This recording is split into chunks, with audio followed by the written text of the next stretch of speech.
Scottish politics has been dominated by a number of different stories, but there is also a sort of internal thing within the SNP brought into the open by some nominations or candidature for next year's Holyrood elections. Angus Robertson in Edinburgh. So this news broke yesterday evening, and it's been picked up by pretty much all the papers. I would say the Sun, the Sunday Times and the Sunday National have given it the most prominent coverage, which is Joanna Cherry, the prominent SNP MP, is going to contest to be the SNP candidate for the same Edinburgh seat at Holyrood that Angus Robertson, the former Westminster leader, previously or earlier in the week said that he was planning to contest as well. And we are, I think, seeing for almost the first time this kind of divide that is becoming more and more clear within the SNP about to go public.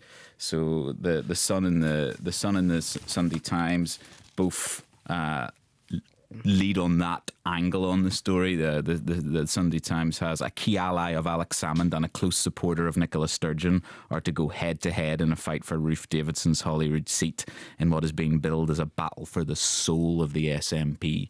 So there's this, for quite a few months now, there's been this building sense that the tensions simmering underneath in the SNP on various issues are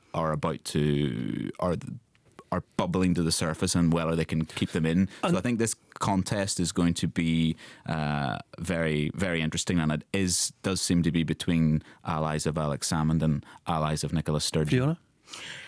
What I find actually quite extraordinary about this is actually a Tory seat.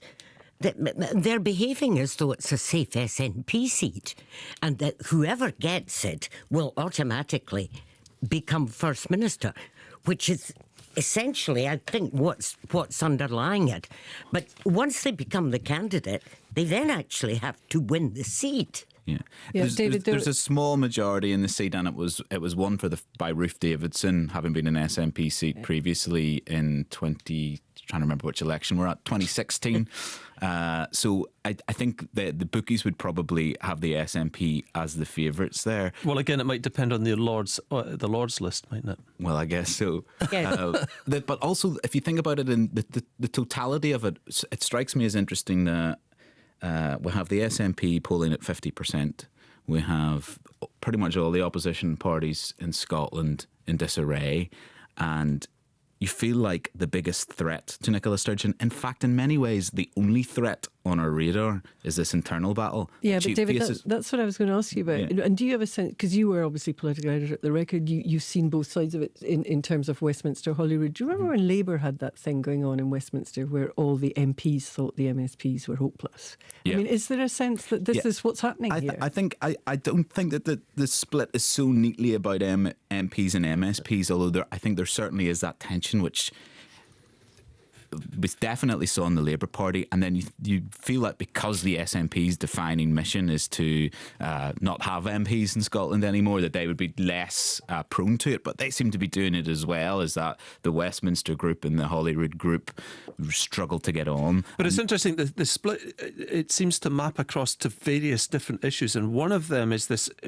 what's been described as trans wars, which is on the face of it a tiny niche issue which has become very big and defining in lots of ways, and there's a couple of papers covering that in just those terms, and it's Sunday Times and the Mail on Sunday. The Sunday Times and the Mail on Sunday, and I think this is a building issue, and in many ways there's been a reluctance, I think, from some of the newspapers to get into it, because it's a very complicated issue. You need to do a lot of research and know you're the right language and be familiar with the issues before you get into it as a political spat story. And the proximate cause for all of that is reform of the Gender Recognition Act, so this is which in itself you would think it sounds as if it's a technical issue, and it's effectively allowed people to legally change their gender without medical checks. It's been a big issue in the Labour leadership contest actually recently, but it's been a long running problem in the SNP. The legislation here was delayed, but that legislation has now been scrapped in England, and it is an issue which is dividing